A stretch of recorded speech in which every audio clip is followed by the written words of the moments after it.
Warning, this video contains ideas which are not government approved.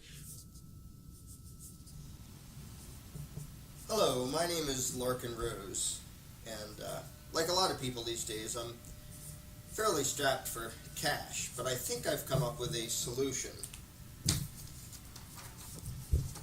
I'm allowed to rob you.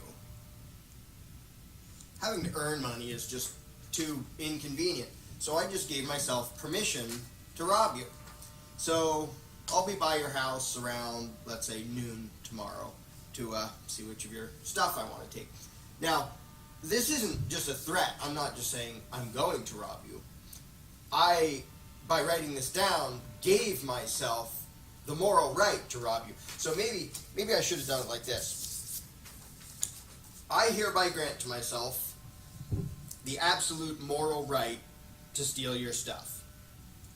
So since I just gave myself the moral right to take your stuff, I'm sure when I show up you'll give me a warm welcome. And in case you think I can't give to myself the right to rob you, some friends of mine helped me out with this one. They signed this one, so it isn't just me now. A lot of people have given me the right to rob you. And in case you weren't impressed with these sort of simple printouts, my friends and I had a very formal meeting and put together this somewhat verbose but very official looking document.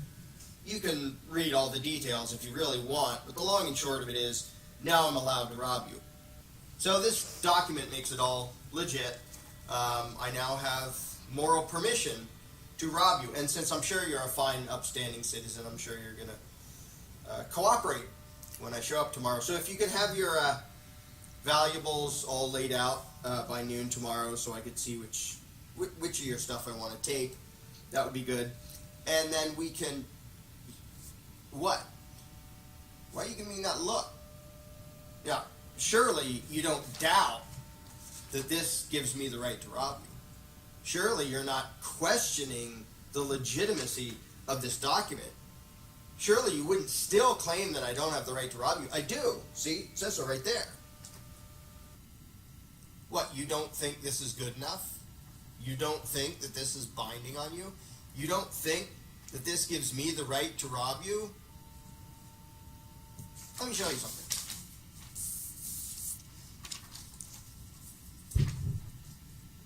This is a copy of the United States Constitution. And what it says, among other things, is that the Congress shall have power to lay and collect taxes. In other words, a long time ago, a bunch of guys got together and wrote down on a piece of paper, we have the right to rob you. Now, they didn't call it robbery, they called it taxation, because it sounds nicer. But it's essentially the same thing. We have the right to take your property from you by force, if necessary, without your consent. Now, they also wrote a whole lot of rules about how the robbers would be appointed and the legislative rituals which would have to precede the robbery and the different kinds of robbery they'd be allowed to do. But in essence, what this piece of the Constitution says is, we have the right to rob you. And did you believe them? When I did it, when I wrote down on paper that I had the right to rob you, you gave me a funny look. When they did it, did you believe them? Did you accept that this gave them moral permission to take your property without your consent? I bet you did. If you're like 99.999% of the population, you have accepted as unquestionable gospel the notion that this piece of paper gave to some mere mortal human beings the moral right to forcibly confiscate wealth from other people and call it taxation. In fact, if you're like 99.999% of the population, you've never even thought about this until right now. The IRS, its hundreds of offices across the country, its 100,000 employees, all the properties they've seized, all the bank accounts they've wiped out, all the people they've prosecuted and thrown in prison, all federal taxes, income, estate, employment, excises, all of them, all federal tax collection stems from this scribble of ink on a piece of parchment. This is supposedly the source of the authority for every bit of that. These few words scrawled on a piece of parchment a couple hundred years ago. By writing this, they claim to bestow upon those people calling themselves Congress a right that you don't have and I don't have. The right to take money by force, if necessary, from other people. And I bet that up till now, you have accepted that as unquestionably legitimate. You accepted the notion that this little bit of ink on a piece of parchment written hundreds of years ago actually gave moral permission for certain people to rob millions of other people. And I bet you look down on any who don't believe it. The people who are called tax cheats because they try to not get robbed, even though this piece of parchment says that somebody is allowed to rob them, I bet you think they're despicable criminals. I bet you cheer when those people have their bank accounts wiped out and their houses seized and get thrown in jail because you really believe that this little bit of ink on a piece of parchment from a couple hundred years ago gave the moral right for some people to steal from other people. Wow, they must have had some powerful magic ink that by writing down on a piece of paper, we have the right to rob you, they actually altered morality. They made stealing into a good thing in certain situations.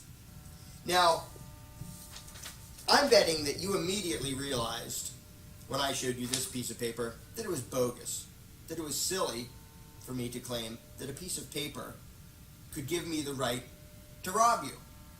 And it doesn't matter if it was done in magic marker, it doesn't matter if I printed it out, it doesn't matter if I did it myself or had other people sign it. Nothing, no ritual, no document, no legislation that I could do, that any number of people could do, could give to me the right to rob you any more than they could give me the right to murder you. But that's not what you were taught in school. You and most of your friends and most of your neighbors were all taught and all believed that this scribble on a piece of parchment gave the moral right to certain people to rob millions of other people. Well, that belief, as widely held as it is more absurd by several degrees than believing that I could give myself the right to rob you with this piece of paper. For starters, at least my piece of paper claims a source for this alleged right to steal. I have the right to rob you because I said so, or because my friend said so. The Constitution doesn't even do that. It says Congress shall have power to lay and collect taxes. Doesn't say where they got it. Second, my scribble on a piece of paper identifies a living, breathing person to whom this right to steal is supposedly being given. Me. The Constitution claims to grant this power to people who weren't even born when the document was written, who weren't born for 200 years after the document was written. Likewise, while my scribble on a piece of paper identifies a living, breathing victim, you, the Constitution pretends to give the right to rob people who wouldn't be born until 200 years after the Constitution was written.